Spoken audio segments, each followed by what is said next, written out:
Welcome, ladies and gentlemen, to NJPW Puroresu Review.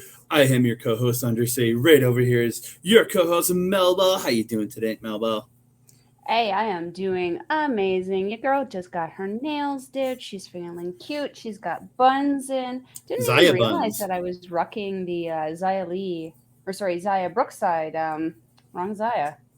Yeah, but it's Zaya. One of the Zaya's moon buns here. Didn't realize that until I got them up here. But hey, they're cute. She's feeling cute today. How are you doing? I'm doing well. Long day, work, and everything else. Been up since 5 a.m. and it's now 9:30 p.m. So long day for me. Late. But I don't have Get to be this up. out so you can go have a nap. I don't have to be up till 8 a.m. tomorrow, so I'm not worried about it.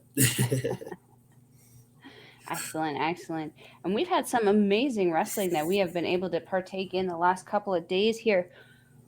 Whew, man. Some of these singles matches, these collisions that we have been watching the build up for the New Beginning Tour here, finally coming to a head. And as I said, a collision here.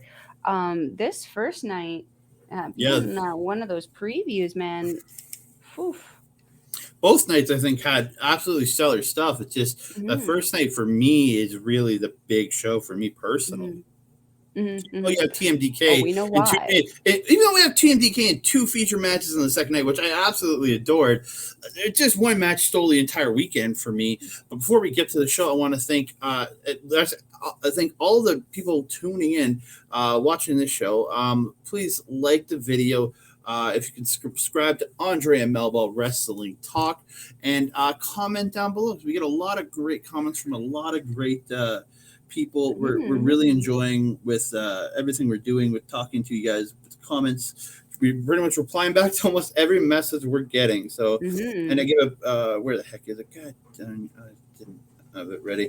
Common Ground MTG, thank you so much for all the comments you've been doing. A lot of it on our Stardom stuff, but thank you so much for everything you've been talking. And we'll I got to shout you out because you're one of our most frequent commenters, so thank you very much. And I also want to thank our sponsors, Rogue Energy, QR code down the bottom right hand corner.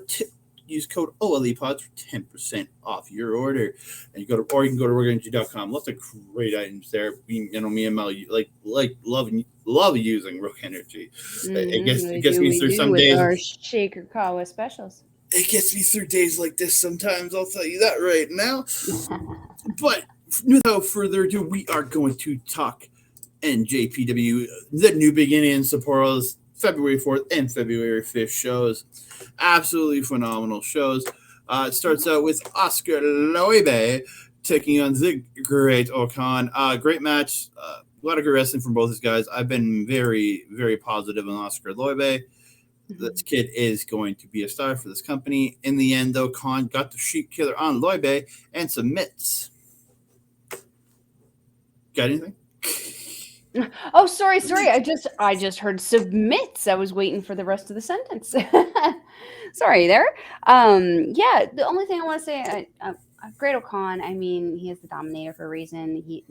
Leube did pretty good in this for a little bit there, but the Mongolian chops also always a great amusement for me. I always fondly remember Taylor Swift whenever I hear the Great Okan doing his Mongolian chops. But yeah, I actually really enjoyed this match. I've been enjoying watching the Great Okan and Aaron Hanari open up these shows. It just really shows their dominance, but also shows how well the Lions are being trained, because every time we see Leube and Nakashima in there with them, they are getting better and better themselves. Oh, absolutely. The entire Young Lions class has been absolutely phenomenal. On to another match for the Young Lion. It is El Desperado, Minoru Suzuki, Ren Narita, and Ryohei Oiwa taking on House of Torture. Those guys. Yeah, it's the same old shit again, but just we get to watch Suzuki fight them. It's the only upside to this is we get to watch Suzuki and Narita fight these guys.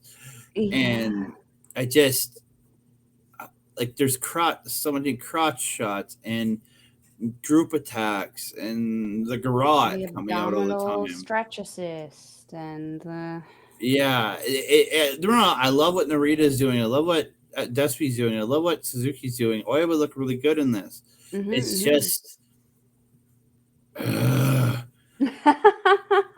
The end of the match, Narita gets Togo in the abdominal stretch and gets a submission victory for his team.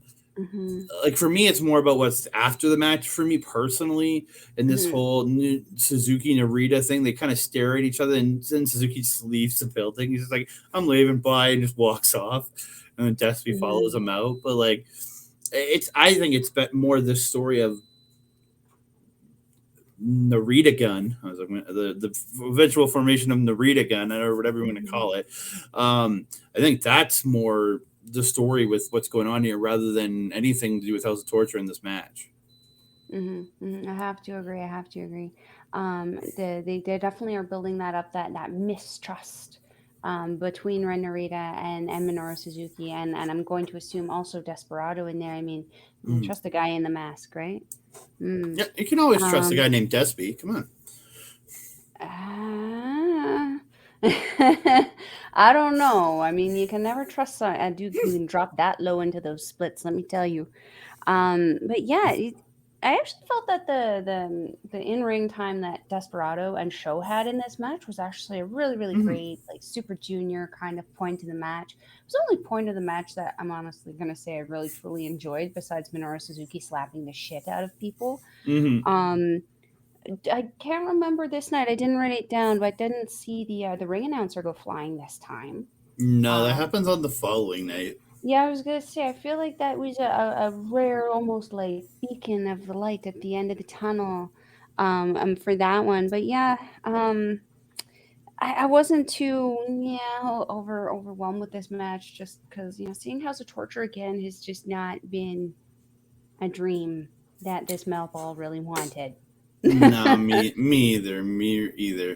So we're gonna move on to a match that has been happening on almost and all the house shows that they did. We talked about this match of the 24th and the 25th shows. Again, no complaint, because this match is absolutely insane. But this match was, again, very similar to the matches from the 24th and 25th. Not a lot of difference. Again, it's Sabre and Ishii battling each other, because they're going to be facing off on the 5th for the New Japan TV title, and it's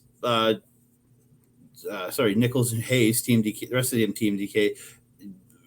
They're going to do against going up for the tag team title. So it's really, again, there's no knock. The matches are good every time I watch them, but again, it's more of the same.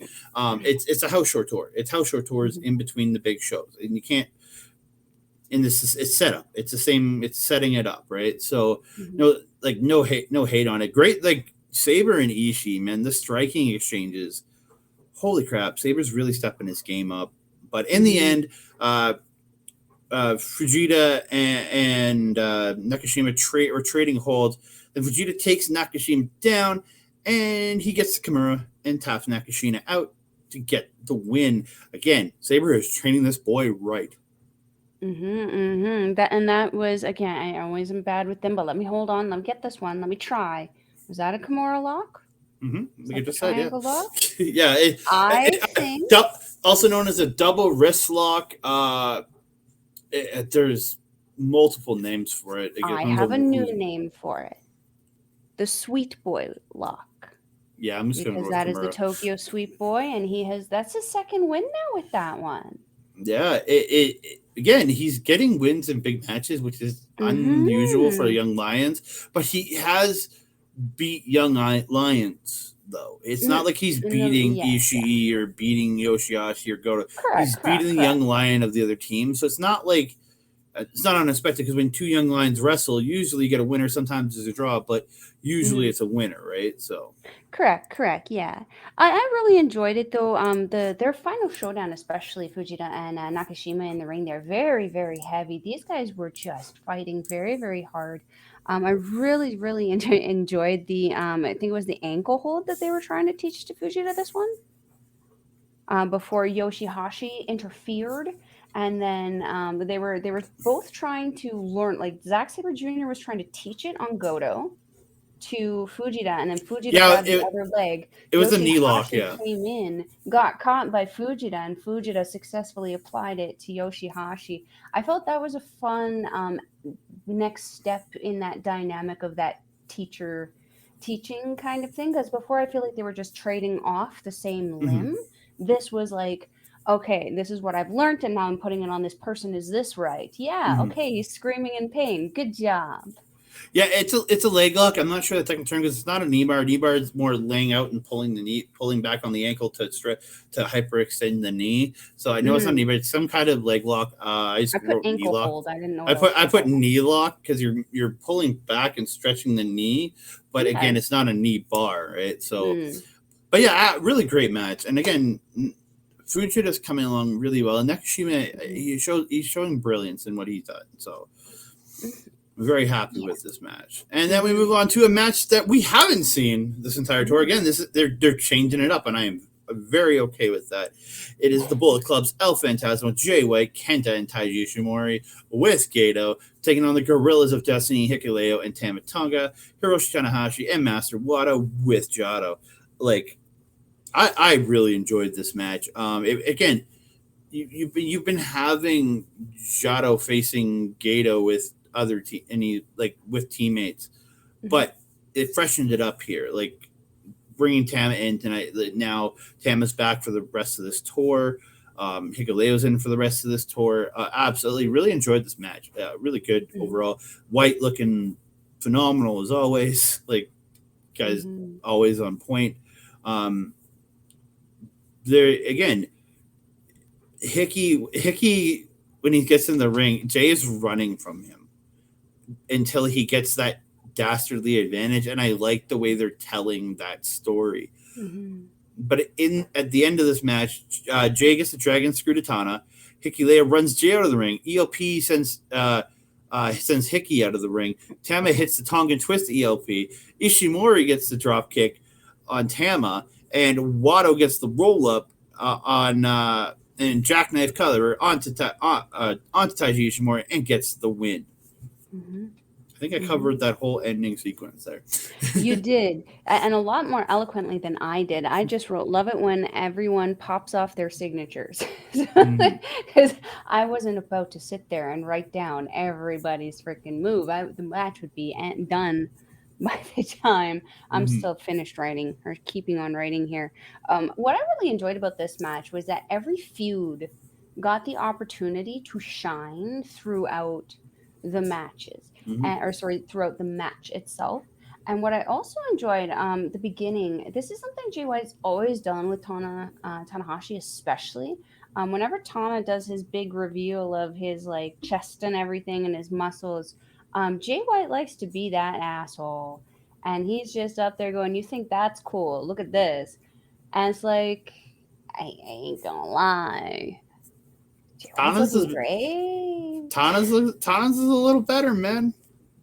And he's looking great too. And like Tama Tonga, like, Let's wait till we get to tomorrow. No, that was tomorrow night. So he took it off literally at the start of the match. On the second night, he literally took it off at the start of the match. Usually he'll wrestle a good half of the match though before he does decide to discard the garment. It's almost like Tai Chi with his pants. He picks the moment that he knows he's going to get the biggest pop out of the ladies. So I feel like you're absolutely right. The next night, way more pop and way earlier. Always like to see the Hickey man progressing in this. I was definitely very critical of him when he first kind of started, even with the Young Lions, when he came back from excursion, when he was in Strong. I was just like, man, this when he was tripping over his feet. Yeah, he was tripping. He would do a big boot and lose his balance. It's like, my guy, it's walking. You should be good at this point. Now he's actually he's figured out how to not only remain standing, but he can actually, he's doing it effectively. It looks mean, it looks nasty, and he's looking dominant and strong coming out of this. I mean, could Jay White be potentially leaving Japan because of the Hickey man? Never know.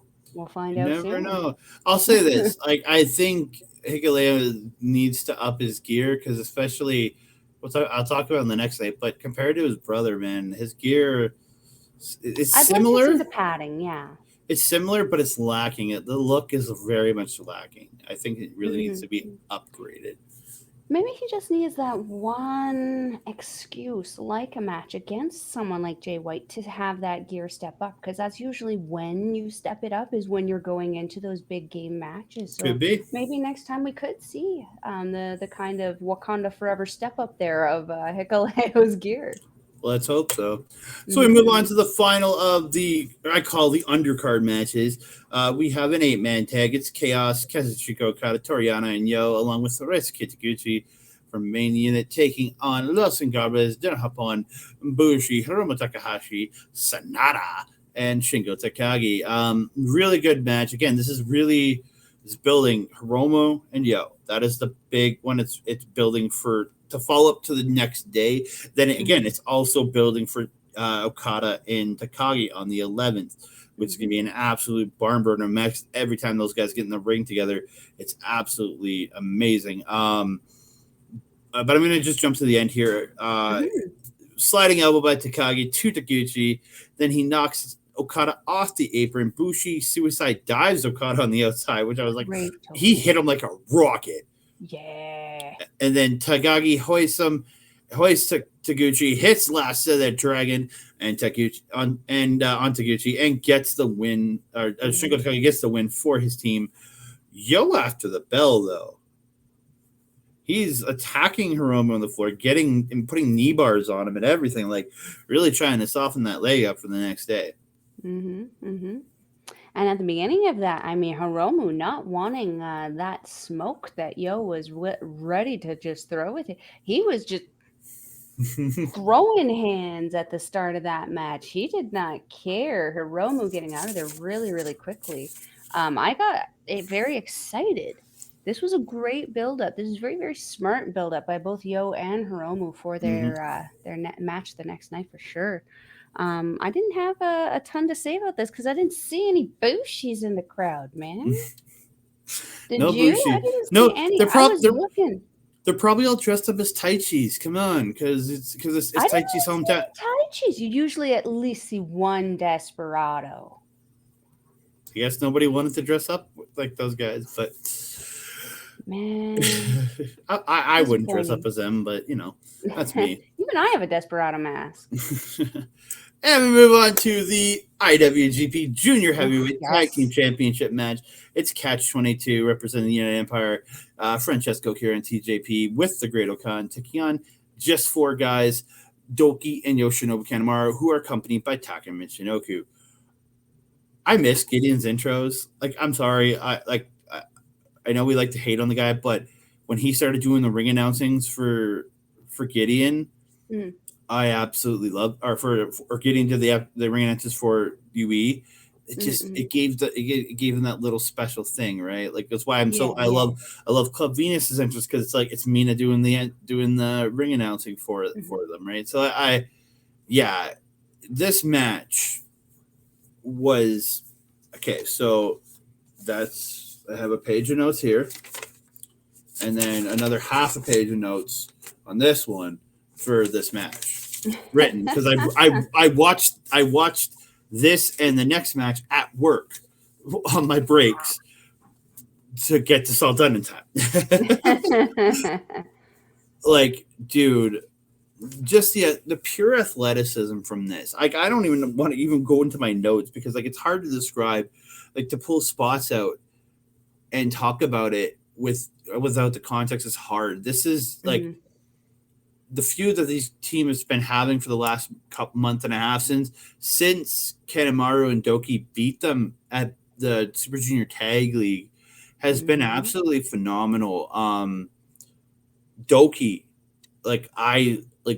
he's been stepping up his game this year, and because I haven't hated on this guy, I haven't called him the other name in a while, because this guy's impressed me, and I have no reason to call him. I'm saying the other name, but I'm not going to say it. And he stepped it up, man. Like, just the transitions into when he got that hitting that Daybreaker was crazy. Like, dude, and then them working TJP's knee in this match. Like, this was the show all about TJP's knee. That's what this match was about. And Akira being like, Akira's usually the one getting beat up, and TJ's the overcomer. like comes back in to save. It was very much the reverse in this, and it's Akira really making the saves, making the big spots. They can't get the leaning tower because of TJP's knee. Like, I haven't seen that move in so long.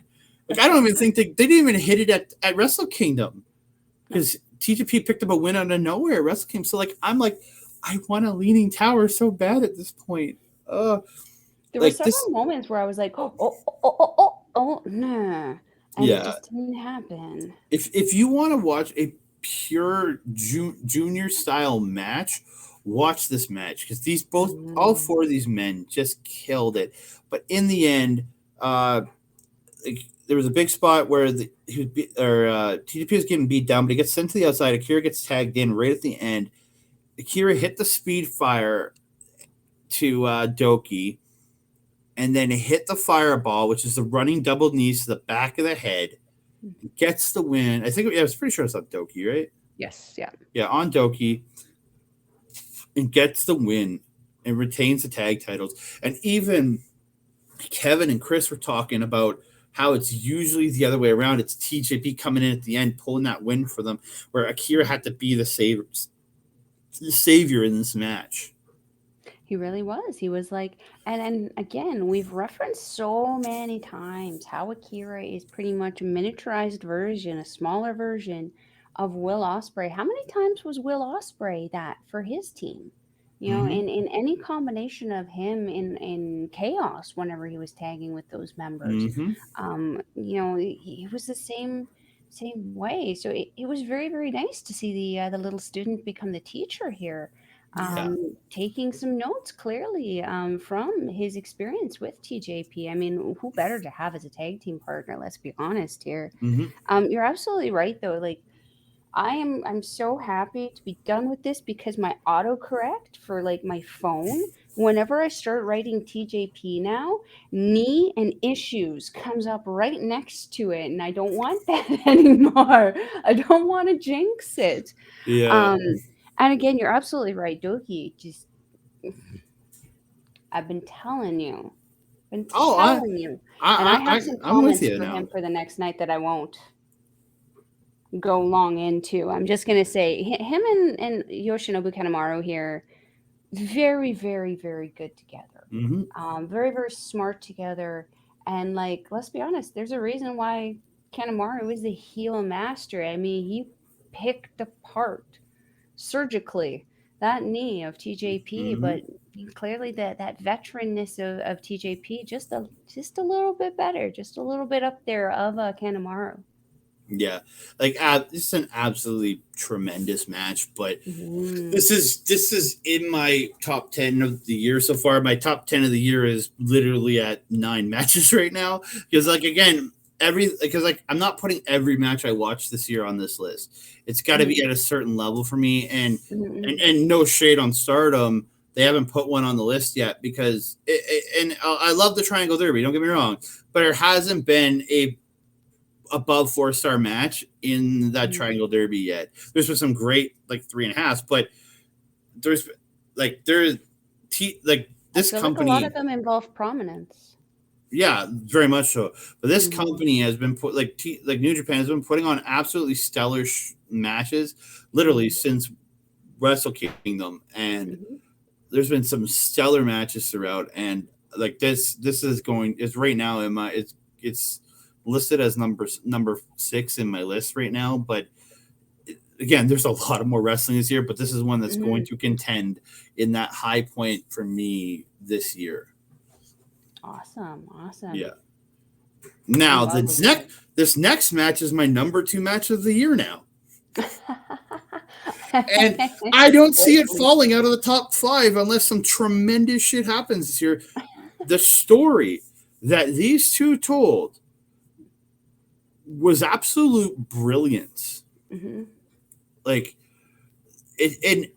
I watched Ospreay be a methodical wrestler, and not that he's not, but he's slower. He slowed his pace down in this match. He worked over Taichi. He was picking the guy apart, and again, not that he's never done that, but it was so methodical in everything he did. Like Mhm. the strike battles between these two, Taichi with his kicks and like just kicking Ospreay in the chest at one point and dropping him after they were doing the kick and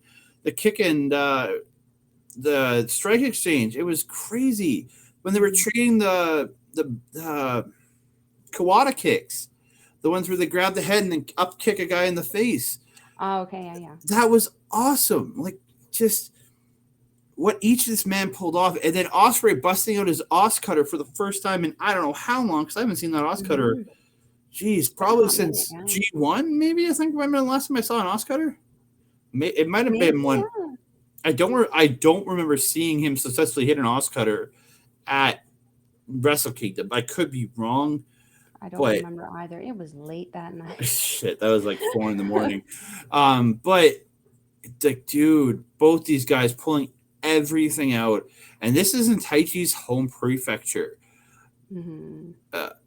Dude, in the end, like Ospreay hit, or is it good? Did he kick him in? Like, I'm gonna pull it up. I gotta look at my notes here. Like at the end, like he smashing with forearms in the head and is like literally knocked Taichi out. But Taichi literally gets up and does not want to be like called for a knockout. He gets up and Ospreay hits the sickest hidden blade I've ever seen. And Taichi's already in this incredibly dazed state. Cracks him with that and then says, screw it, picks up. He could have pinned him right there, but says, screw it, picked him up, hit him with Stormbreaker for the first time I've seen that match move in a long while.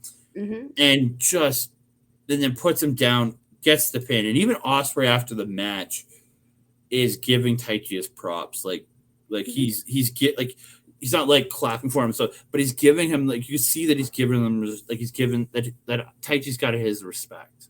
And like 100%. This is if Ospreay and Kenny Omega is a 5-star match, this is a 4.999 star match in my personal opinion. Again, these two made magic in this match. This was a very, very fun match. Taichi coming out in a different style cape than we're used to. That all white one, catching me really off guard, especially because like of how it was just kind of done up. It seemed to limit how much he could move his arms quite a bit, so it kind of made it a little awkward when he was doing his singing. I'm not gonna lie, I don't know how I feel about Taichi's evolution out of Suzuki-gun into the Just Four Guys. If I can be completely honest, I definitely feel like aesthetically speaking, it is a definite step backwards.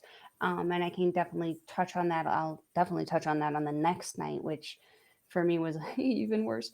But it doesn't take away from his ability in ring. It's the same Taichi we had.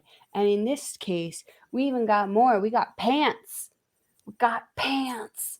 And let me tell you, Chris Charlton gets a little too excited when the pants happen, man.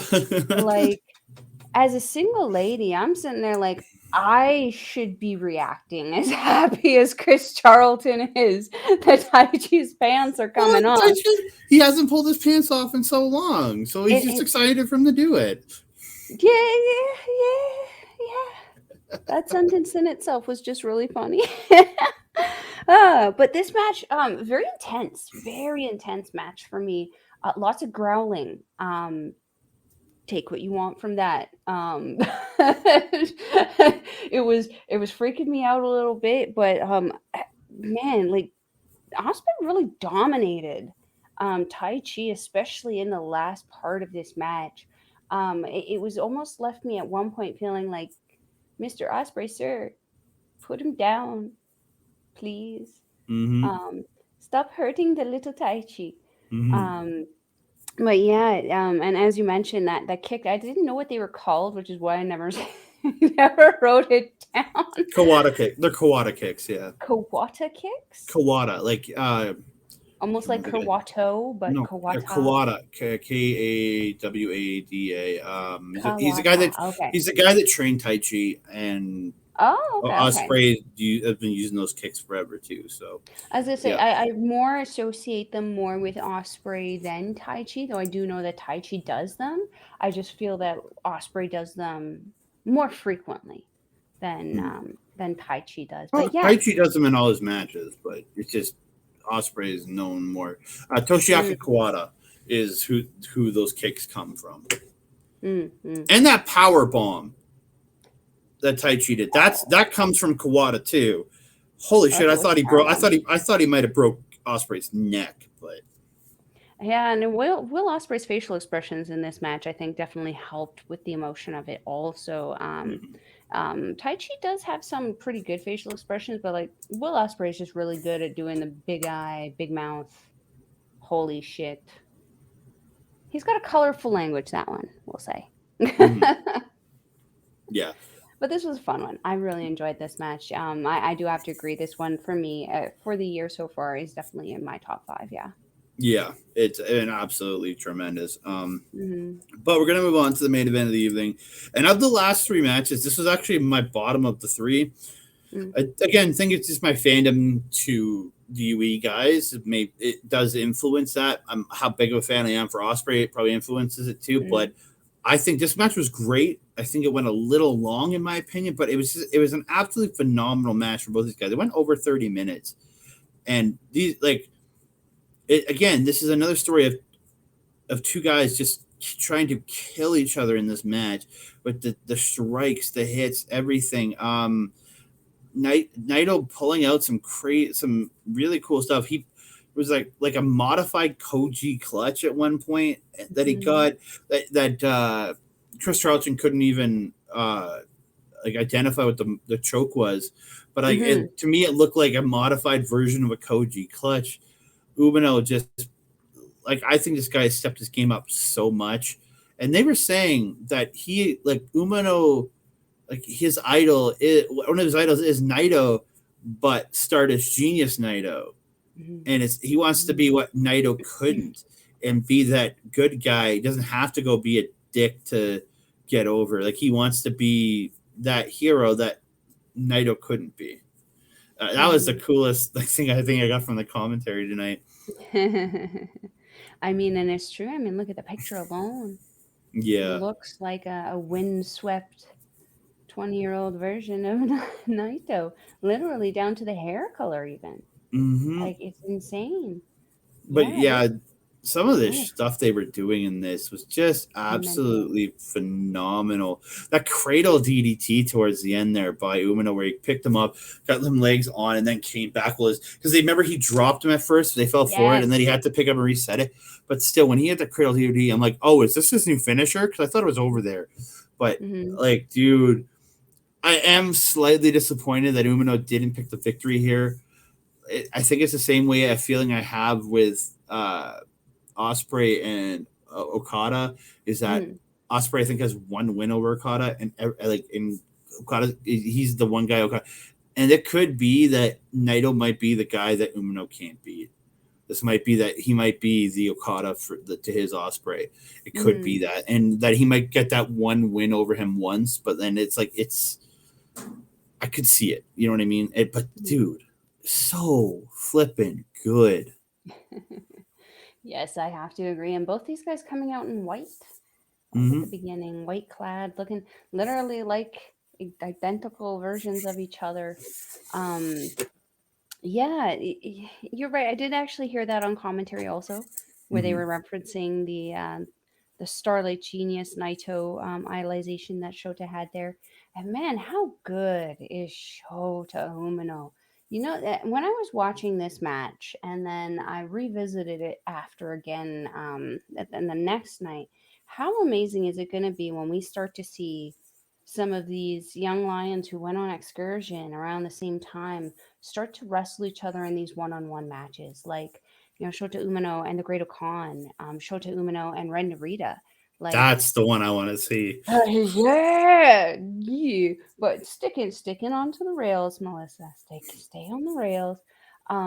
Man, this match, this match was so much fun for me, and I think the ending, it might not have been what we wanted, or what you wanted. I certainly knew that Naito was going to win this one. Knew Naito was going to win, but My heart of hearts, I wanted Umo to get that triumphant victory, but he still got a victory in the end from how good he showed you that he was. 100%. But I think this victory for Naito tells us something very important about Naito also at this point, which is that Naito is not quite ready to step down from his top spot. So I think that means that we're in for a nice year of growth and progression for Tetsuya Naito going forward. I'm not willing to bend to these young guys. So The only thing I don't want is another Okada Naito match. I'm sorry, I love those two, but they've wrestled so many times over these bunch of years. I am okay with not wow. seeing those two go at it in a singles match again. If it happens, I'll enjoy it, but I'm okay. Drop it to Shingo. Yeah, that's what I'm saying. But I'm saying, like, I'm okay if it doesn't happen. That's fair. That's fair. I I mean, it loved. doesn't mean that he has to go after the biggest title in the company, right? There's no reason why he can't go after this new TV title at some point. There's no reason why he can't go after the US title, get it back in Japan. Mhm. There's no reason why he couldn't try facing Tama Tonga. I mean, I feel like Naito and Tama would have a tremendous match. So there's a plethora of places that Naito can go from this win for sure. Oh yeah, very much so. And then there's a lot of places Umino can go from this. Like both guys have such a 100%.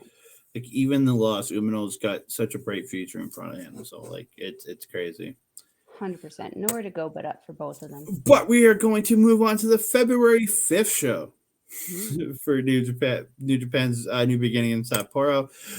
It starts out with an 8-man tag. United Empires, Francesco Kira, Great Khan, TJP, and Will Ospreay taking on just 4 guys, Doki, Taichi, Taka Michinoku, and Yoshinobu Kanemaru. One thing that I really liked from the announcers in this is that they were talking about how Okan, UE went out drinking after the show the night before, and we're drinking till the wee hours of the morning. And then they had to wrestle for 2 in the afternoon because the show happened. It was an early afternoon show on the Sunday. So I thought it was insanely funny the way they were talking about those guys still might be hungover and making those jokes. I was like, that was and again, this was a really good follow up for both the tag teams and Ospreay and Taichi. I think everybody it was kind of just like a follow up. They're still working the knee stuff with TJP. All that kind of stuff. In the end, though, Khan got a throat chop to Taka Michinoku, double super kick by Catch 2-2, and Ospreay hits the Michinoku driver on Taka and gets the pin. The pin got broken up, and that's where Ospreay cracked the hidden blade to Taka and got the win. It would have been kind of shitty if he had hit him with his own move and got the pin. It would have been kind of shitty. I mean, that's a pretty big FU to somebody when you do that. I mean, and in regards to the comment of them, going up on the night before and partying, I mean, you can follow their socials. You can see it on their stories. You can see it on their Instas. They were out. They were having fun. So you didn't know if they were hungover during this match, though. Holy hot diggity. This was still as good of a match as they had the night before, as they've been having this entire tour. So the one thing that I mentioned that I wanted to talk about these just 4 guys. So Taichi comes out in his new gear. And I'm not gonna lie, these 4 guys, they lined up and I was like, oh, what the heck, guys? Okay, first of all, Taka looked like a freaking corner flasher who was going to open his trench coat and show you all the watches he wanted to sell you. He also didn't. Oh, I thought you were going to say something completely different there.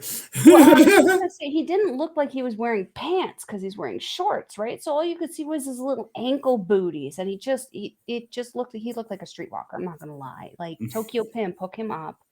Yoshinobu Kanemaru just kind of sitting there on the end in this oversized shirt, walking around with his whiskey, looking like a drunk uncle at a party. And then you had Taichi, who's like wearing this like black, it literally looked like a silk robe that like he just kind of stuffed awkwardly into a plastic bag, and that was how he transported it, and no one had a steamer. And it was wrinkly, it was yucky, and it has no jewels like this coat. It had nothing. It was very plain. And then there's Doki on the end there. My guy just flexed right out, showing off, looking like a professional athlete on the end there. I'm like, guys. And then the United Empire comes out, and here they are, all looking all professional. They're wearing the same shirts. They're properly sized. Their gear matches. Their gear looks great. You got Okan waving his frickety flacking flag around. It was a little embarrassing. Mm-hmm. I'm not gonna lie. The match was amazing. Like, I look at just four guys, and I just look at it, it's like, oh, so you guys just couldn't figure out your own thing to do, so you just stayed together. That's the way I look at them. And again, nothing against them, because Taichi's doing some of the best work in ring and character-wise he's ever done. Doki is somebody I actually want to watch wrestle for the first time in my goddamn life.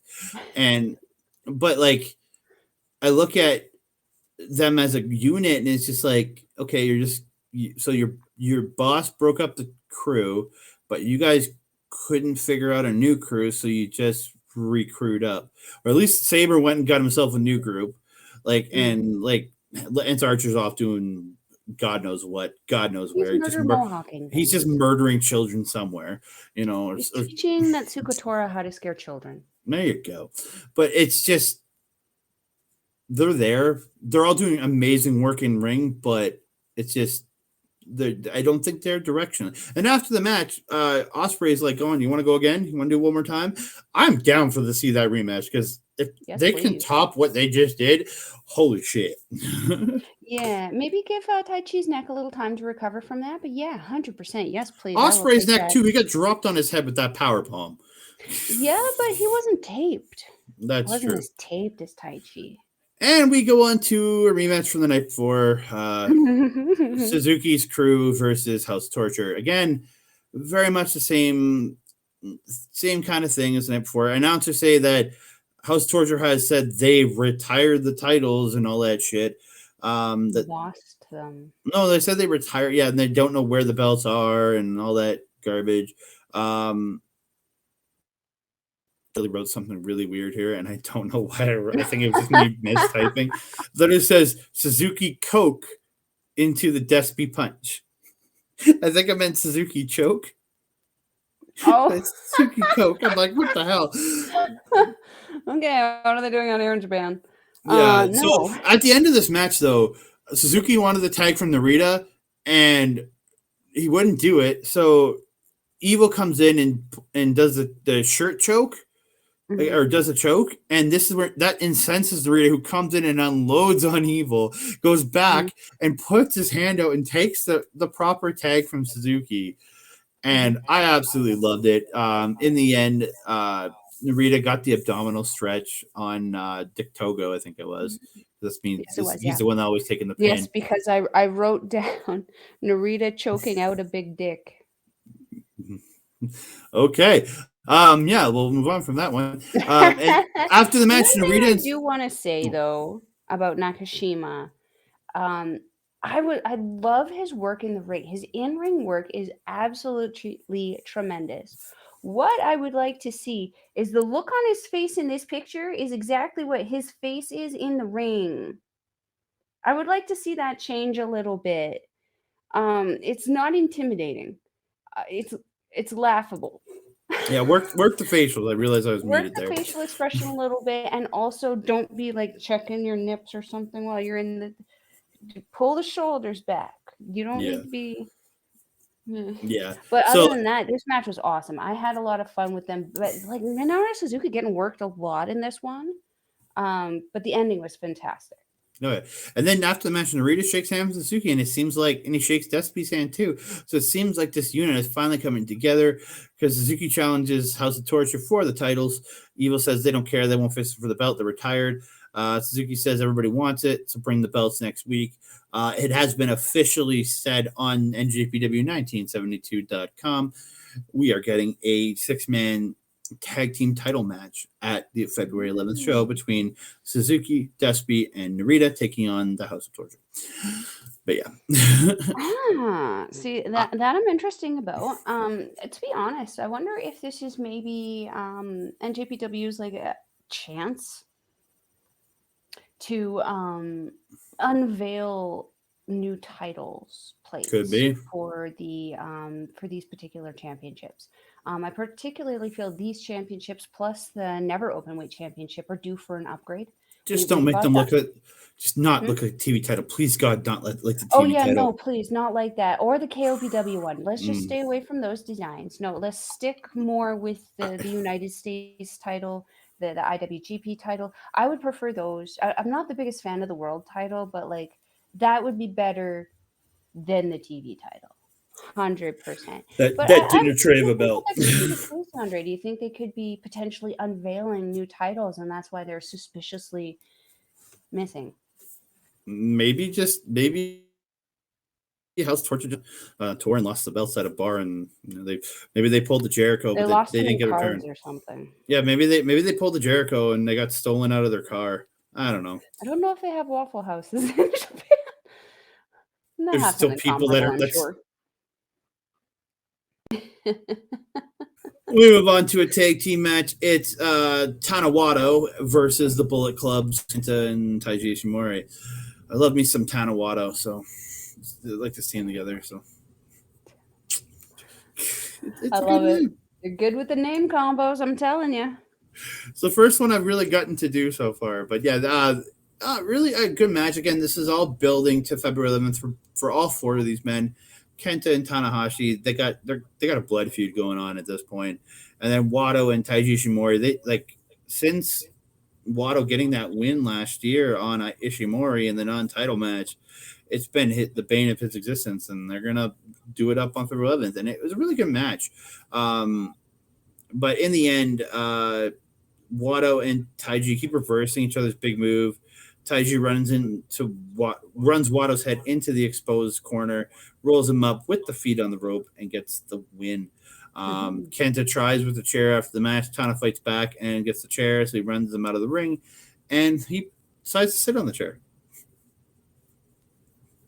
Great taunt. Great ending Mm-hmm. and great taunt by Tanahashi. I haven't seen him like that, like, I don't want to say defiant, but like we certainly haven't seen this kind of attitude on Tanahashi in some time, and I welcome it Mm-hmm. for one. I enjoy a little feisty Tana every once in a while, especially when you're dealing with someone like Kenta, who is just so unapologetically brash about everything that he does Mm-hmm. and everything here. Yeah, that turnbuckle getting removed very, very early in the match, I noticed. That was actually, I feel like, one of the first few things that Ishimori did at the beginning of that match. Funnily enough, being a factor in the end of it. Irony, hey? Good ring Mm-hmm. awareness by Ishimori. Oh, very much so. Hmm. But we are going to move on to the other Bullet Club match of the night. It's Gorillas of Destiny, and they are collectively known as the Gorillas of Destiny. Tamatonga, Hikuleo, and Jackdo taking on ELP, Gato, and the Switchblade, Jay White. This is where I really notice Hikuleo's gear and the fact that Jado looks better than you. That's a problem. And again, nothing in Jado. He's like I've very much enjoyed Jado this last while, but when Jado's got better gear than you got to question. Jado's a heater. Jado is a manager slash guy who takes pinfalls in matches. Hmm. Um, Hmm. why does your gear look shittier than him? I Like, mean, the same reason Gato's shirt. goddamn, fuck, I hate that shirt. I noticed it today too, and you know what? He doesn't even have this neckband. It's No, it's completely literally been cut cut out. open. Yeah, I Yeah, I don't. was just like, what happened here, my Probably guy? because he sweats so much or something. I don't know, but it looks like shit. T-shirt sales are just He just great or needs. something. But I will give props. I don't know if it was this show or the last show. Um, no, this is a show. Jay White wearing out the Jay Briscoe charity shirt. Yeah, Big yeah. respect to that, and he does. Mm-hmm. And Jay shouts him out on commentary, saying he was a great man and a great wrestler. Mm-hmm. Mm-hmm. Again, it's he spent a good couple of years there in ROH working with Machine Guns and working against the Briscoes. Mm-hmm. So like he knows this man. He cares about this man, and I very much give him props for wearing that shirt out on this show. Mm-hmm. Mm-hmm. Yeah. And if you're playing the NJPW collection game, Jay Briscoe is actually still a collectible card that you can get. It is a locked card now, so if you happen to have some extra ones, hang on to them. You're going to probably see an influx of people looking for that one when they do finally get in there, and you better hurry up, my guy. Yeah, you can definitely get a few of those. There's like a couple one, two, and I believe a 3-star one. So Mm, yeah, if you can download the game, try to get your hands on that before they all get sold out. yeah, but again, this was a really like again they're really building this like Tama and ELP they're building, but again it's not the big focus. Like Hikuleo Jay White is the biggest focus of this match, Hmm. and like it was very much a like a showcase for Hikuleo really trying to dominate over Jay White in this match, and I Hmm. really like that. But in the end, Gato goes for the brass knuckles, but Tama gets the gun stun on Gato, and Jado applies the crossface to an essentially knocked out Gato, and gets the submission, gets the against the pass out submission victory. Um, We call that a it's double tap in professional wrestling. Yeah, so at the end of the match, though, Hikuleo what did chase Jay out and up the ramp Hmm. to set up the ending. So after the match is over, ELP grabbed the Never title and smashed Tamatonga with it in the face, but he managed to escape before Hickey can come back in and get him. But I very much like. I think the match I'm probably looking forward to most of all the top end matches from the February Evans show might be Tamatonga and ELP because I just want to see how they mix it up in a Oh singles yeah. match. Especially when they started off this one. This was the one that we were mentioning. Tama derobed pretty quickly. As we mentioned before, he usually does go through at least half of the match before he takes off the vest Mm-hmm. and continues to wrestle. This one, like, Bullet Club wasn't even ready for it, and he was already throwing his stuff at them. Mm-hmm. Um, and it was, I have to say, I actually really liked how um, God almost reminded me like a faction of superheroes, where it was like Tama almost looked like Iron Man, Hikuleo was like totally Black Panther, and I don't know who's green in the The event. Hulk. He was certainly He not is the Jack. Hulk. He is Jack though, so he might be the Hulk at this point. Sure, we'll go. We'll go with it. We'll go with Jackdo's the Hulk. Yeah, and they Avengers Assemble, and they sure did. This was another one where Hikuleo, as you mentioned, very, very, very, very good in this match. This one especially, I noticed like when he hit, I think it was ELP with that big boot. ELP sold that so good, but then the sell that Hikuleo did afterwards, he landed that his foot was on the ground. He stood dominant. He did his like, wah! It was good job, Hikuleo. You went from being one of my least favorite guys to being like one of my more favorite ones in like less than a year. That's impressive. Because like when we started this show, you were hating on Hikuleo so Oh, I much. hate him. That was 9 months or 8 months ago we Yeah. started this. In 8 months, less than 8 months, you've turned a corner on this guy. So Mm-hmm. so how long will it take for you to become a fan of Doc Gallows? That's the real question. Never. But we move on to the next match of the evening. It is Chaos's Okada, Toriano, team up with Taguchi and Umino, taking on LIJ's Bushi, Sonata, Shingo Takagi, and Tetsuya Naito. I have like 3 notes and the finish for this, so I don't got much on this one. The finish of the match, Okada hit the tombstone on Sonata, hit the short Rainmaker, then the full Rainmaker to Sonata, gets the win.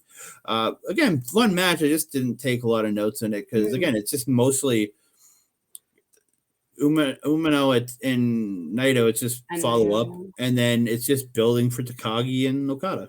I will say though that Shota pretty pissy tonight. I'm really definitely looking for some payback. Mm-hmm. And let me tell you, Naito cut him off real quick. Like he took it for the first part of their interaction at the beginning of the match. He took it, but at the end there, that combination Calperon that Naito hit on Shota Umino, I've seen him do it fairly aggressively, but I don't think I've seen him do it this aggressively. Like maybe Evil would be the most comparable I could see to the amount of heavy hitting on this. He drove his feet into Shota's chest. He was doing Mm-hmm. CPR on that one. That one was rough. Um, But yeah, other than that, that's all I had in there except for Sonata and Okada. Really, really great exchange when they were in there. Mm-hmm. I always enjoy seeing Sonata and Okada when they wrestle. I always get sad though because Sonata never is on the winning end of that combination. Eventually, he will be. One day. It's got to happen at some point. But we move on to the IWGP Tag Team Titles match. It is Bishamon's Yoshi-Hashi and Hirooki Goto taking on TMDK's Mikey Nicholls and Shane Haste. Absolutely phenomenal match. Like this, just both these teams just really beating the shit out of each other. There was one spot where now I know what I'm going to call it every time my Hemi does it. Haste and Nicholls hitting the Olivia Newton bomb, otherwise known as the Tower of Doom power bombs, or Tower of Doom power bomb thing they do onto Yoshi-Hashi. Oh, that's great. When he said, like, it's like Kevin Kelly said it, right? And then Charlton's like, that's not what it's called. And he's like, yes, it is. She's from Australia. I missed this exchange. Oh, it was so good. That's a treasure. I wish I saw that. It was so long. Like Kevin, because usually Chris is the one that calls out the names of these moves, right? Because he's the color. Where Kevin's the one that called the name of it. And like the reaction of Chris Charlton was absolutely priceless. Oh, it was absolutely funny. It was absolutely funny. This whole match was absolutely great. TMDK, so at the end, TMDK hit the tank buster on Goto, but he kicks out. Nicholls gets the Blue Thunder bomb, but Goto kicks out again. Yoshi-Hashi hits the like an inside out clothesline to Haste on the apron. He was on the apron, like he hit him and he flipped on the apron and went down and dropped him. And then they get the elevated GTR and then hit the Shoto. Goto pins Nicholls. They retain the titles. Absolutely phenomenal match. These guys did really well. I really enjoyed it. I wanted to see TMDK win, but Bishamon just got the belts. I didn't expect the title change. And they were talking throughout that it looks like Aussie Open's next. I wouldn't object to that. No, because the announcers kept saying, like, the next obvious team is Aussie Open. So, and they didn't have anyone come down to challenge. I believe Kyle Fletcher was wrestling that weekend. Robbie Eagles he wrestled Australia. Eagles on the 4th, and then he wrestled somebody else on the 5th. On the 3rd and 4th. 3rd and 4th, but he was with the NJPW Tamashi shows, which will be on Amazon. I almost said Amazon for some reason. On New Japan World fairly soon. They've been talking about it. They're going to get them up there within the next month or so, I think. Yay. And I'm looking forward to seeing that because give me some more Tamashi. I really enjoyed the first 2 shows, so let's get some more. But yeah, really good tag team title match, I thought here. 100%. Anything else? No. I was going to let you take the most notes on that one because I know how much of a big fan you are of TMDK. And here's the man I love the most out of Team DK. It's Zack Sabre Jr., baby, defending his NJPW World Television Championship against Tomohiro Ishii. And noticing Fujita is accompanying them. Like, he's not just a young lion who's working ringside. He's with TMDK. He's not like he's their personal ringside guy because he held the ropes open for TMDK. He held the ropes open for Sabre. But he's not doing the other jobs. Like, he's not there around the ringside with the other guys during the other matches. He's only there for causing that animosity between them, my friend. That's the biggest thing. But this was a wrestling match. By God, like, dude, Ishii with the technical prowess I never know this man had. Holy shit, he was pulling out submissions and like chain wrestling with Sabre. It was absolutely phenomenal. Like the mat wrestling alone was amazing, let alone the strikes, the kicks, the lariats, like Ishii with like the arm breaker to Sabre, and then a sliding lariat to the arm to hyperextend it. Like, dude, like absolutely phenomenal. Like, and just like when you have a forearm from Ishii, then an uppercut, and then a Euro uppercut from Sabre, it's absolute perfection with the way these two worked it, man. It was like just the PKs that Sabre was hitting, like looked like they were killer. Yeah. Like, dude, like all of it, man. Ishii, like trying to go for that brainbuster, but just can't get it.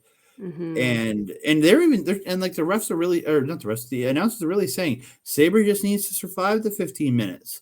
He doesn't need to win, but like even especially in the last minute, they really changed their tune on that story. So Sabre really kicked in, like, I want this win. I don't want to get the count out. I want the win or the time limit. I want this win. And in the end, Sabre dodges a huge lariat that Ishii tries to hit and hits the Zack driver, also known as the Michinoku driver, and gets the pinfall victory on Ishii.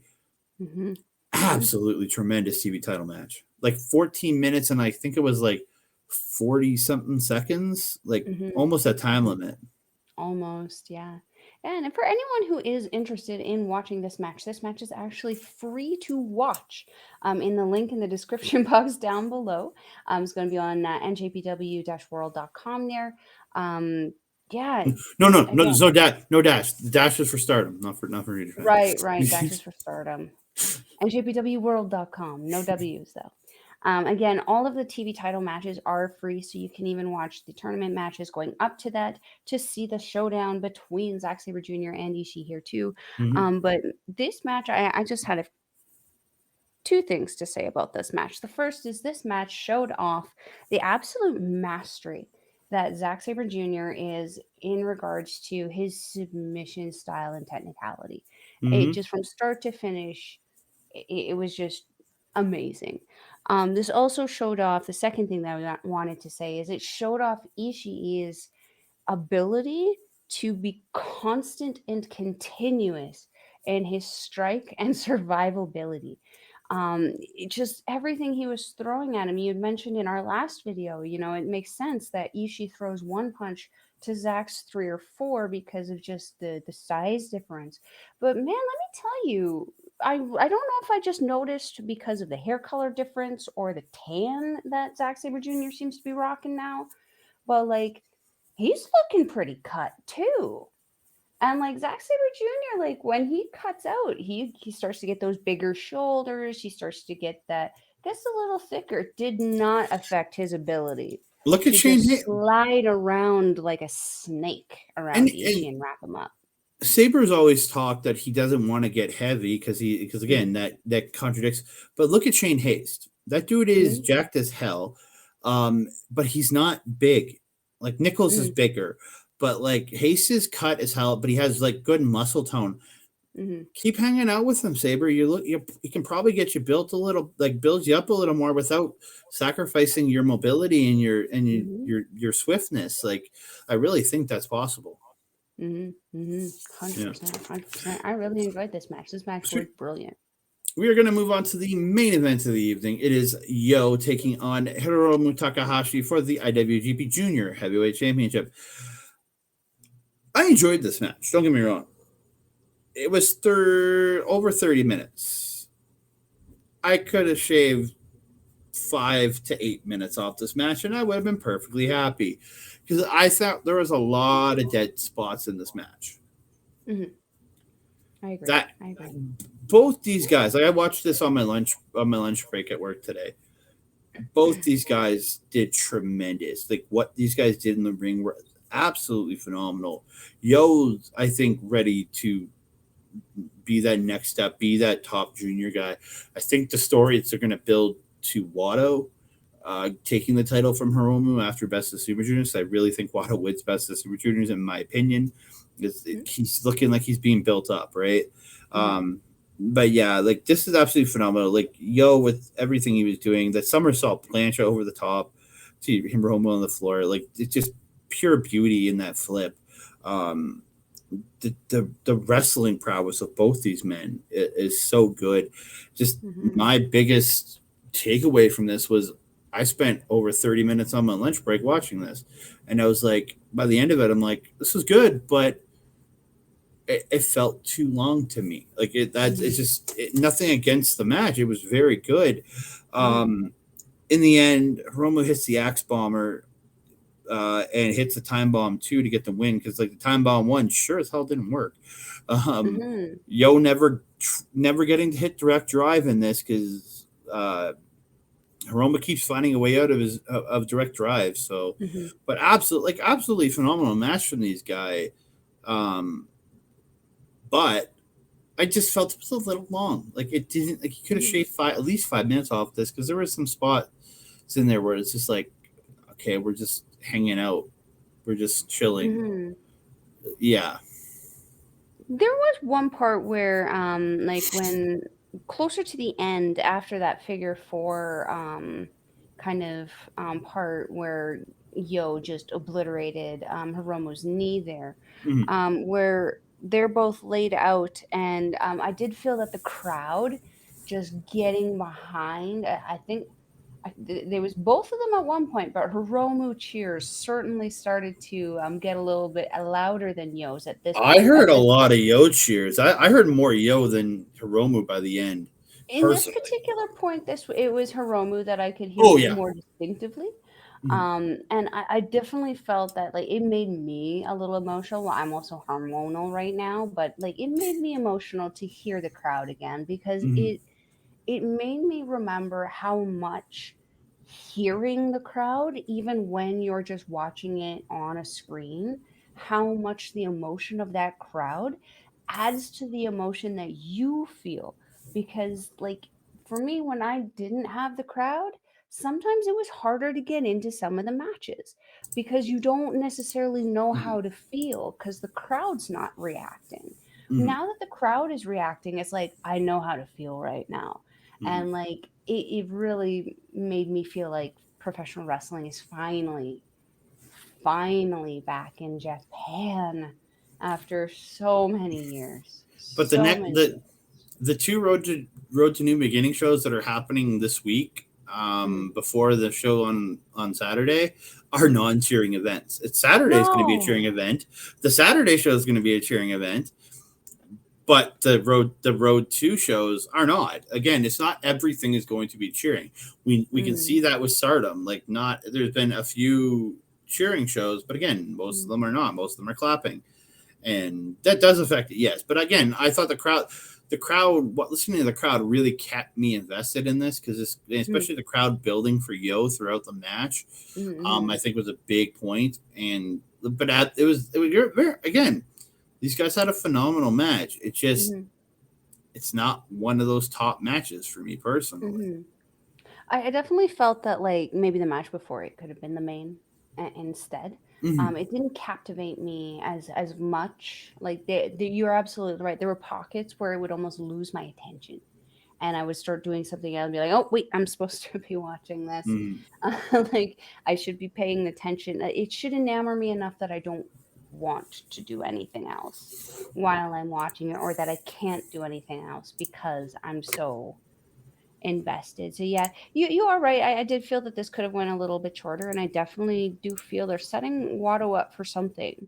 I do feel that Watto could probably be ready by the end of the Super Juniors for that top spot. So we're just going to have to get through that tournament and find out. Another tournament. Yeah, it's very possible. Like, yeah, so again, we have an incredible show coming up from the New Beginning card next weekend. You have Okada versus Shingo Takagi for the heavyweight title. We have Tama Tonga versus ELP for the never open weight title. You have Hikuleo versus Jay White in a loser leaves Japan match. Not just the company, loser leaves Japan, the whole country itself. You have the 6-man tag team title match in there. You have Tana versus Kenta. You have Watto versus Ishimori. You have LAJ versus Umino and some friends. And then you have Okan and Hanare versus Yano and Leube. Again, I'm really looking forward to that card. It's going to be a great time.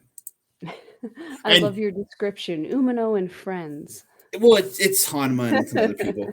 But yeah, it's a good description. But it's and that's what we're going to be returning here next week on NJPW Puroresu review. We're probably not going to cover the 2 Road 2 shows because, again, it's a lot of 8-man tags. We're probably not going to get too much into it. We're just going to cover the big show. Give it its time. We've gone long on this one. We're going to give that one its time. We want to really get into like those top six matches are going to mean something. We want to give them each their due. And so, yeah, that's what we'll be back with next week. So that being said, I think we're coming to the end of our video here. Andre, what do you want to say there? We are. I was gonna get ready to say my stuff. You can find me on Twitter, Instagram, or Twitter at that Canada guy, Instagram at that Canada dude, Hive and Mastodon at that Canada guy. You can also find me on coming up soon, very very soon on the Our Local Establishment network. You'll be able right here, twitch.tv/Our Local Establishment, also on YouTube. And and you can find me. You'll be able to find me there on the weekend after Ant-Man comes out, which will be the weekend of the 17th, 18th. I think we're probably going to be doing Sunday. I don't know yet. It's going to be either Saturday or Sunday. Marvel Talk, baby. Me and Old Ed are going to talk Ant-Man and the Wasp: Quantumania. Excellent. And if you check out Our Local Establishment's history there, you can also see their review on the Wakanda Forever, as well as the Guardians of the Galaxy Christmas edition. That one was a fun one that featured Bobby Munson, and the Wakanda Forever featured our good friend Cody the Foe Defoe. Who I did arrange, because you weren't going to be coming with me to the local indie show. He was supposed to come on and do the show with me, but you're going to be coming, so I think I still want to have Cody on to talk that show. Absolutely, we're going to have the phone Shop Talk coming next week, baby. Chop in. You can also catch Melball on Our Local Establishment coming up on Monday. Next Monday, we're going to be having another spooky ooky show, Paramindful, with my good friend Carl Carafel and Alex the Werewolf there. We're going to be talking about Ed and Lorraine Warren, the original self-taught demonologist. That kind of sounds a little scary when you say that out loud, doesn't it? A little scary there, but you can also catch a Melball on Astra Pizarro's YouTube. We're going to be doing another episode this coming Friday about the Ladies Wrestling Showcase. We're going to be talking about all the awesome and amazing ladies you want to look out for in 2023 coming up. You don't want to miss out on that.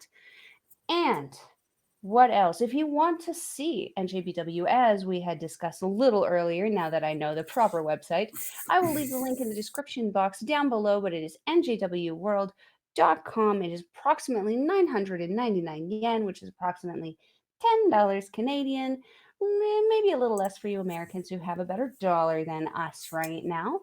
And if you're wanting to follow a Melball on social media, my goodness, I am rambling this outro. You can follow me on Twitter at Collins Melball. You can find me on Instagram, Facebook, and Mastodon at Melball Collins. And you can also find both myself and Andre on Andre and Melball's Wrestling Talk on Facebook. We're always posting stuff up there, as well as all of the latest on our videos.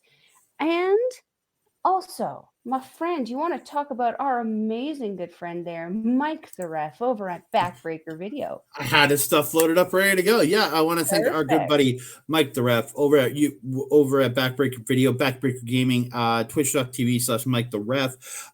Please check him out. You might be watching us currently on Backbreaker Video. Go check out all the other great content. Get Astrid and Cody doing Making an Impact that gets aired on there. You have I know he's got some. I can't remember the other show you get going up on there too. But and then he has all the great gaming content over on Backbreaker Gaming. Then he's got his the AEW show watch alongs that he puts up there. That's the other one I want to talk about. That he does every Wednesday night at twitch.tv/Mike the Ref, and I might just make an appearance in the chat room this. I guess it's today because the show comes out on Wednesday. So I'll be in the chat room tonight, chatting along with everybody as we watch the show because I get an early shift that day. So, yay. Yes. You'll always catch Andre or myself popping up supporting Mike the Ref in his Twitch community there. And that being said, I think we have gotten through everything here, Andre. I am your Melball, Over there is your Andre. We will see you next time. Adios.